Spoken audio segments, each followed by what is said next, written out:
Olá, hoje vamos falar sobre algumas bizarrices que são ditas por aí em nome da ciência.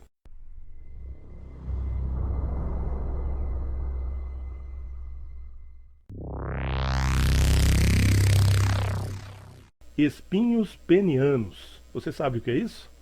Segundo alguns cientistas, o homem já teve espinhos no pênis. Isso mesmo. No passado, os nossos ancestrais, segundo os cientistas, tinham espinhos no pênis. Muita gente vai dizer assim, poxa, mas não é possível, que alguém tenha espinhos no pênis. Isso não existe. Pois é, gente, mas na natureza podemos observar alguns animais que possuem espinhos no pênis, como o rato, o gato, o chimpanzé.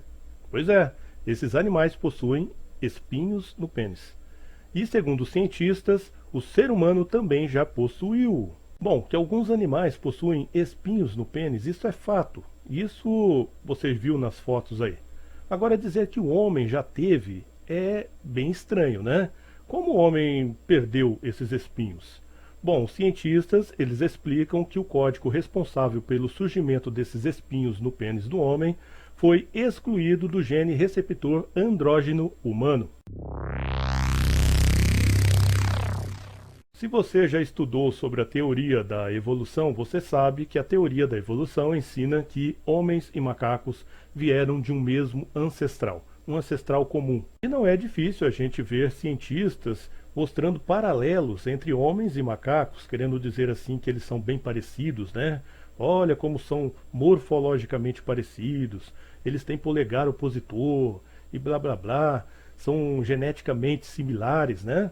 Até diziam que o chimpanzé tinha 99% de similaridade genética com o homem. Depois descobriram que era mentira, né?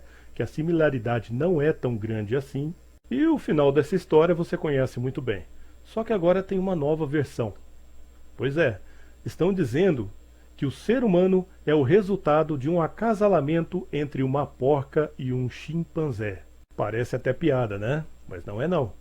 Isso realmente está sendo proposto por um cientista, um geneticista, chamado Eugene McCarthy, que é da Universidade da Geórgia. Segundo ele, nós não temos semelhanças apenas com os chimpanzés, mas com os porcos também, com os suínos, né? Ele destacou algumas semelhanças, como pele sem pelos densos, acúmulo de gordura subcutânea, olhos claros, né? Cílios pesados, dentre outras coisas. E ele publicou tudo isso num site chamado Macroevolution. E aí, gente? Ursos podem se transformar em baleias? Você acha que um animal terrestre, assim como o urso, pode se transformar num animal aquático, como a baleia? Parece incrível, né? Mas Darwin acreditava nisso. Veja só o que ele disse na edição original do seu livro A Origem das Espécies, página 184. O urso preto foi visto por Ernie a nadar durante horas a fio com a boca completamente aberta capturando insetos na água. Mesmo num caso extremo como esse, se o suprimento de insetos fosse constante e se competidores melhor adaptados não existissem já, não vejo dificuldade que numa corrida entre ursos controlada pela seleção natural, eles se tornassem mais e mais aquáticos na sua estrutura e habitat, com bocas cada vez maiores, até que fosse produzida uma criatura tão monstruosa como a baleia. Acho que já deu para perceber a ideia de Darwin aí. Isso está mais para lamarquismo do que para a teoria da evolução. Ao contrário daquele conceito tradicional de que ocorrem várias mutações que vão produzir vários caracteres, a maioria deles inúteis, que vão ser depois eliminadas pela seleção natural, e alguns caracteres úteis que vão ser aproveitados, Darwin fala de uma coisa bem diferente.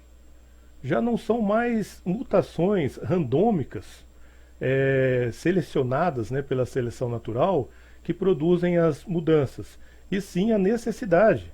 O urso ele precisa caçar na água, então ele vai gerando descendentes cada vez mais adaptados à vida na água.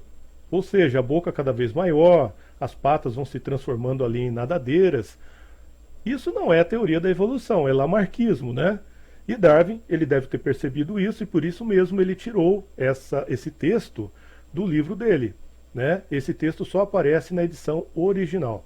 E para a evolução tudo é possível, né? Tanto é que eles explicam que todas as formas de vida que existem hoje no planeta vieram de uma forma de vida primordial, uma forma de vida muito simples, uma bactéria que foi se modificando, modificando, e aí surgiram os elefantes, surgiram os peixes, surgiram os cachorros. Aí você fala assim, poxa, mas isso é incrível demais, será que é verdade, né? E eles vão te dizer assim, bilhões e bilhões de anos. Ou seja, se você jogar tudo na conta do tempo, tudo se torna possível. Então, na mente desse povo, é perfeitamente possível que um urso se torne uma baleia, que uma bactéria se torne um ser humano, desde que se passem bilhões e bilhões de anos. O tempo resolve tudo. Bom, mas se ursos podem se transformar em baleias, quanto tempo levaria para um animal assim do porte de um rato ficar do tamanho de um elefante? Pois é, por incrível que pareça, os cientistas fizeram um estudo para responder a essa pergunta. E o resultado foi 24 milhões de gerações.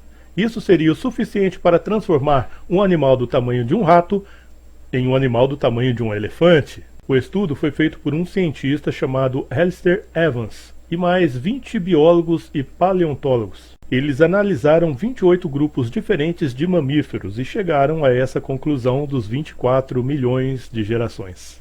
Como se vê, o tempo resolve tudo para eles.